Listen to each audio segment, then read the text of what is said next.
You might have never heard of spinal muscular atrophy, or SMA. It's the most common neuromuscular and genetic condition affecting children throughout the world. Unfortunately, there's no cure or treatment, so you can imagine how devastating this diagnosis can be for any parent. Our next guests found out their son Ezra had SMA when he was just 4 months old. The genetic disease took his life 4 months later, and now in his memory, they have started a foundation called Hearts for Ezra. Joining us now are Emily and Ethan Bassey and Dr. Nora Miller, a doctor at the Women's Fertility Center. Thank you so much for being here. So it hasn't been so long since Ezra passed. Why don't you tell us a little bit about your son? Okay, well, he was born right on his due date, and he had these big, beautiful brown eyes and this gorgeous smile. And he just sort of drew people in with his eyes. He had bright red hair and was just an amazing addition to our family. Looking at some pictures, that's with his sister Daisy? Yes, and she was over the moon to meet him, of course. A lot of smiles. I know there's a video Yes. online, and you had a normal pregnancy. Very healthy pregnancy, very healthy delivery. We had no idea really that anything was going on with him. And it was just before his 4-month well child visit that we realized that something wasn't right. And Ethan, what did you notice? He wasn't applying pressure to his feet. His sister had been walking at 9 months. I mean, she was very advanced, and he wasn't even rolling over or holding his head up. So at his 4-month well child visit, Emily brought him in, and our pediatrician agreed that something was going on.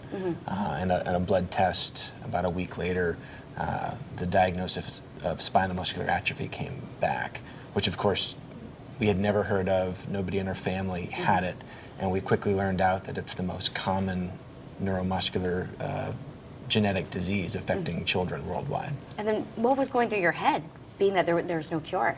Terror. I mean, just devastating. I remember leaving the doctor's office after, we found out that there was a type 1 and a type 2 and a type 3, and quickly on our phones just trying to find out if there's anything that would, a test, or, we would fly anywhere to do anything.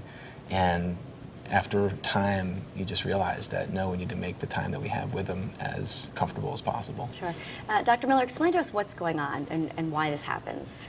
So spinal muscular atrophy is, just as Ethan mentioned, the most common neurodegenerative genetic disease that is known. It's about 1 in 10,000 live births, and it can be identified prenatally, and even prior to conception. We can actually genetically test couples to determine if they're a carrier of this disease. And it's not a problem if someone's a carrier. They're healthy, they're unaffected. The issue is a problem if both the female and male partners are carriers. Then there's a 25% chance of having an affected child, which might not sound like much considering that there's a 75% chance of having a healthy child. But as you can see, this is a very serious disease. There is no treatment, there is no cure, and type 1, the type that their son Ezra had, is serious and severe to the point where children don't reach their 2nd birthday. And can adults get SMA as well?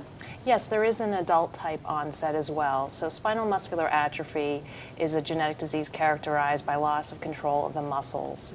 And due to degeneration of the motor nerve cells in the brainstem and in the spinal column, depending on the type of disease this is, it can be severe, type 1, in which the ability to breathe stops and therefore children die before their 2nd birthday, or there can be milder cases of this disease depending on how many copies of some other genes called SMN2 are available.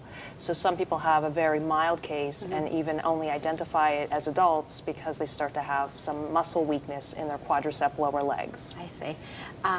Emily, Ethan, talk to me a little bit about Hearts for Ezra, why you started it and what your goal is here. Well, everyone says, I've never heard of this disease, so we recognize that there is a great need to raise awareness about this disease, because my belief is that with awareness comes funding, and with funding comes a cure. So that's the second part of our mission, is to raise funds to help fund research that's going on to hopefully someday have a cure. Sure. We've also taken kind of a secondary mission to also raise awareness about carrier screening. You can find out if you're a carrier of over 100 genetic mutations that may cause everything from cystic fibrosis, Fragile X syndrome. all kinds of things you can test for. And whereas testing used to cost tens of thousands of dollars, you can actually, a company that we used is called Counsyl, Counsyl.